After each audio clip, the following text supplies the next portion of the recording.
স্নিগ্ধ সকালের শুভ সূচনা করলাম মহালয়ার প্রাক্কাল দিয়ে। তো আজকে হচ্ছে মহালয়া, তো দেবীপক্ষের সূচনা। আমাদের মা আমাদের পৃথিবীতে আসছেন, তার বাপের বাড়িতে আসছেন, আমাদের কাছে আসছেন। তো যাই হোক, সবার মঙ্গল কামনা করে আজকের দিনটা শুরু করছি। তো এই আজকের কিন্তু ব্লগটা যেটা বানিয়েছি সেগুলো কিন্তু আজকের নয়, এগুলো আমি গতকাল করেছি, সেটা আমি আজকে তোমাদের কাছে দিচ্ছি। কিন্তু মহালয়াটা আজকেই, তাই তোমাদেরকে মহালয়ার একদম শুভ সূচনা জানিয়ে তোমাদের কাছ থেকে শুরু করছি। আজকে দেখো আমি ছেলেকে একটু লাঞ্চ বক্সে চানা আর রুটি দেব। তো খুব হালকাভাবে করে দেবো চানাটা। আলুটা আমি বয়েল করে রেখেছি, একটু পেঁয়াজ, জিরে, লঙ্কা, একটু আদা ডাস্ট, রসুন ডাস্ট, লঙ্কা দিয়ে একটু ভালো করে কষিয়ে নিচ্ছি। নিয়ে মটর আর আলু ঠালু দিয়ে কষিয়ে একটু গরম জল দিয়ে নামিয়ে নেব। একদম হালকা হালকাভাবে করি, কেন বলো তো, একদম লাঞ্চ বক্সে দেওয়া তো। কারণ হচ্ছে দুপুরবেলা সব বসে যারা কাজ করে তাদের তো মুভমেন্টটা খুব কম হয়, যার ফলে বেশি স্পাইসি খাবার খেলে কিন্তু শরীরের জন্য খুবই ক্ষতি। আর যারা ধরো মানে বাইরে কাজ করে, অনেকে যারা সেলস প্রফেশনে আছে, তাদের দৌড়াদৌড়ি করতে হয়, তাদের কোনো অসুবিধা হয় না, খাবারটা হজম হয়ে যায়। কিন্তু এই বসে যাদের কাজ, ঠান্ডা ঘরে বসে বসে, তাদের কিন্তু হজম হওয়াটা একটু প্রবলেম হয়ে যায়, যার জন্য ওদের কিন্তু দেখবে ওবেসিটি চলে আসে। দেখো কথা বলতে বলতে কিন্তু একদম আমি রেডি করে ফেলেছি চানাটা। আর এদিকে কি বলো তো, চানাটা যখন হয়ে যাচ্ছে, আমি ওদিকে আবার একটু বেগুন আর একটু মিষ্টি কুমড়ো আজকে ভাজা করব। কেন বলো তো, এই সিজনের ফার্স্ট আমি আজকে একটু চালতা দিয়ে টক ডাল করব। আমার ভীষণ ভালো লাগে জানো তো টক ডাল, যে কোনো জিনিস দিয়ে টক ডালটা আমি খুব ভালো খাই। তো আজকে চালতা দিয়ে প্রথম করছি, প্রথম মানে কি, মানে এই সিজনের প্রথম। তো সেই জন্য এদিকে আমি ভাজাটা বসিয়ে দিচ্ছি, আর ওদিকে কড়াইতে আমি অলরেডি জল একটু নুন দিয়ে গরম হতে বসিয়ে দিয়েছি। আর ডালটা করব মানে মুসুরির ডাল দিয়ে। মুসুরির ডালটা খুব ভালো করে বলো, সেদ্ধ না করলে ডাল ভালো লাগে না খেতে। তাই জলটা খুব ভালো করে একটু নুন দিয়ে দিই, দিয়ে গরম করে এবার ডালটা ভালো করে ধুয়ে নিয়েছি। একটু ডাল চাল বলো ডাল বলো, কী বলো তো, একটু ভালো করে ধুতে হয়, বিভিন্ন রকম পাউডার টাউডার দিয়ে রাখে তো। তারপরে পোকামাকড় থাকলো বা কিছু নোংরা থাকলো, সুন্দর করে ধুয়ে ডালটা ওদিকে বসিয়ে দিয়েছি। ডালটা হতে হতে আমার কিন্তু ভাজাটাও কমপ্লিট হয়ে যাবে। দেখো আমার ডালটা অলমোস্ট কিন্তু সেদ্ধ হয়ে এসছে। আর আমি কি করি বলো তো, ওই চালতাগুলোকে না, মাকে দেখতাম একটু নোড়া দিয়ে, মানে শিল নোড়া আছে, সেই নোড়া দিয়ে বা কোনো ভারী কিছু দিয়ে একটু থেতো করে দিতে। থেতো করলে কি হয়, যে ভেতরে টক ভাবটা থাকে না, সুন্দর প্রপোর্শনটা ডালের সঙ্গে মিশে যায়। আর ছেলেকে তো সকালে মর্নিংয়ে কিছু খেতে চায় না, তোমরা জানো। তো ওই জন্য একটু দুধ দিয়ে দিই, দুধের সঙ্গে কিছু একটু দিয়ে দিই মিশিয়ে, হরলিক্স হোক বা অন্য আদার্স যাই হোক, দুধের সাথে দিয়ে দিই। ডালটা খুব সুন্দর করে মানে নরম হয়ে গেছে, আর এবার চালতাগুলো দিয়ে দিলাম।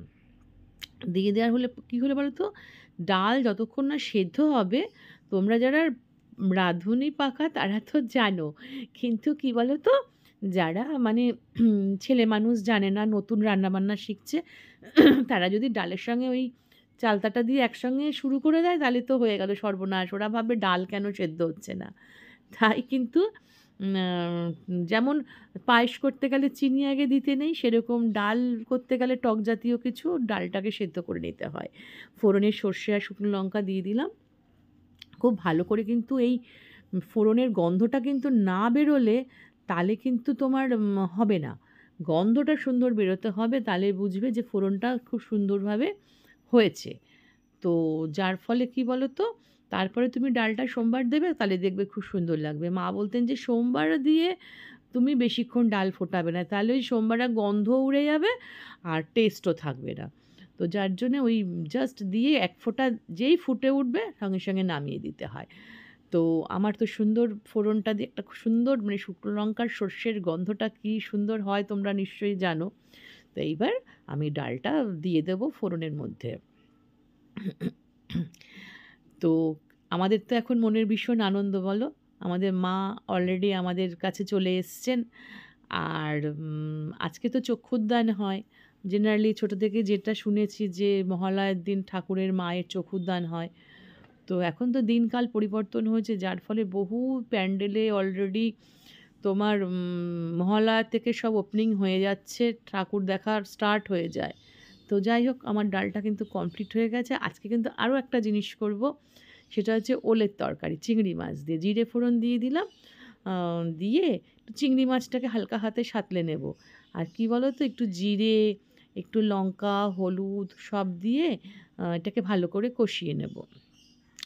আর এই যে চিংড়ি মাছটা ভাজছি না, আমি একটু জল দেব, তাহলে দেখবে স্টিকি ভাবটা হবে না।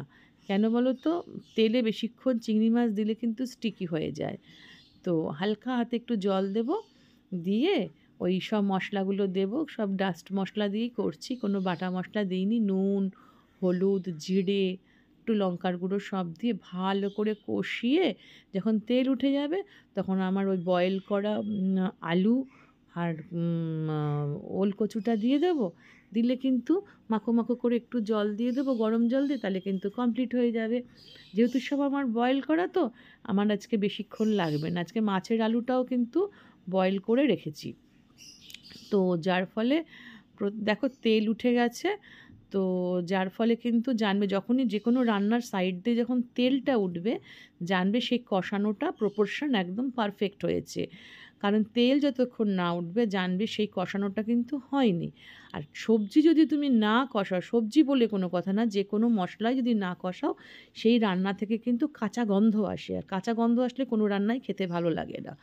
আমি কিন্তু সবসময় একটু গরম জল লাইক করি, যে কোনো সবজি বলো, মাছের ঝোল বলো, আমি কিন্তু গরম জল দিয়েছি। তো আমার কিন্তু দেখো, তোমাদের সঙ্গে কথা বলতে বলতে অলমোস্ট কিন্তু আমার রান্না ডান। ওল কচুর তরকারিটা, তো আমার টক ডাল, ওল কচু ভাজা, 3টে আইটেমই কিন্তু হয়ে গেল। থাকবে শুধু আমার মাছের ঝোল।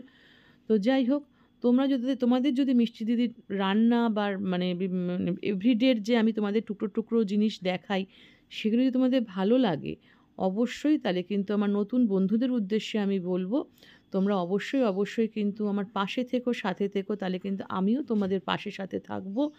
আর পাশে থাকা বেল আইকনটা প্রেস করে তোমরা আমার পরিবারের বন্ধু বা আমার পরিবারের সদস্য হয়ে যাবে। আর পুরনো বন্ধুদের তো অসংখ্য অসংখ্য ভালোবাসা, আর বড়োদেরকে প্রণাম। প্রত্যেকে তোমরা সুন্দরভাবে পুজো কাটাও, উপভোগ করো, সাবধানে থেকো, ভালো মন্দ খাও।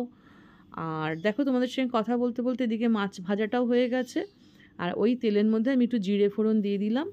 আর মিক্সিতে আমি আদা, লঙ্কা, পেঁয়াজ, টমেটো পেস্ট করে রেখেছিলাম, সেটা দিয়ে ভালো করে কষিয়ে নিচ্ছি। আলুটা তো আমার বয়েল করা, জাস্ট হালকা হাতে একটু নেড়ে নেব, নিয়ে একটু গরম জল দিয়ে মাছের ঝোলটা নামিয়ে নেব। আর ওদিকে ভাতটাও বসিয়ে দিচ্ছি, তাহলে আমার আজকের দিনে আমার সমস্ত রান্নাগুলো কমপ্লিট হয়ে যাবে। তো যাই হোক, পুজোতে কে কীরমভাবে এনজয় করছে, অনেকে আবার পুজোতে জানো তো বাড়িতে থাকে না, কারণ তারা লাইক করে না। আমিও কিন্তু খুব একটা ভিড়ভাট্টা পছন্দ করি না, আমরা আগের বছরও ছিলাম না, তো এবছরটা রয়েছি। আমার ভালো লাগে না একদম ভিড়ভাট্টা।